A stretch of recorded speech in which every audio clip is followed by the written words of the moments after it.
Now let's bring in Bill Roggio, Senior Fellow at the Foundation for Defense of Democracies and editor of FDD's Long War Journal. Bill, it's great to have you. You know, we've been following this obviously all day as information, as Jennifer mentioned, is, a little tight-lipped. We don't want to give away tactics, and we certainly don't want to endanger any of the crew members or anybody that's, on the ground there.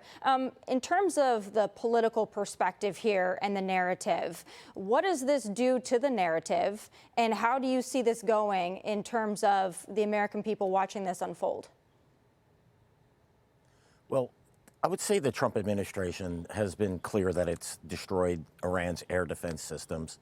That certainly is true. The large majority of the air defense systems and Iran's conventional military capabilities have been destroyed, but not all of them. And this is an indication that the Iranians still maintain some capability. They've hit a Black Hawk. I've heard that they hit an A-10 that may have gone down outside of Iran, is what I've heard.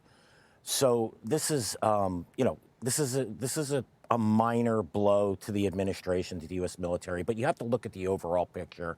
The military operation has been a success.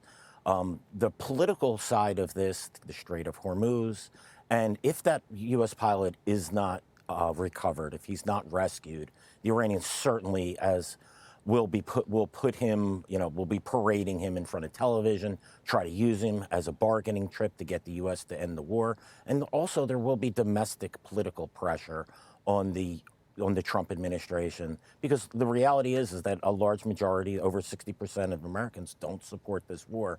So incidents like this chip away at the narrative that things are going well.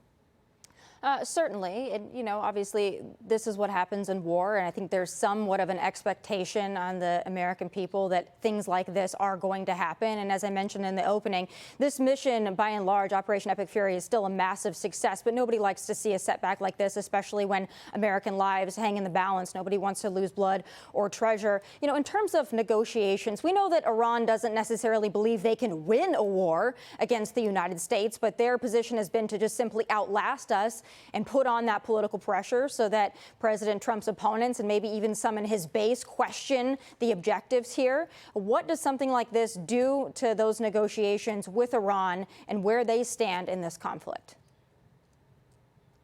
Well, again, if the U.S. can recover the pilot, I think it has minimal impact.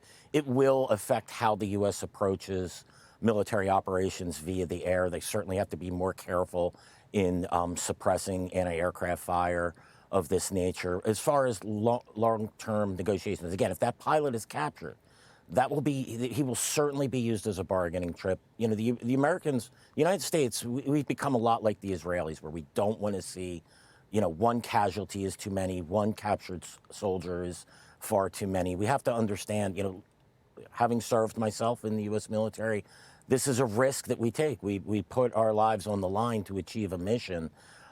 It's hard for a large portion of the American public that has not served to actually understand that we as soldiers, we are willing to take these risks.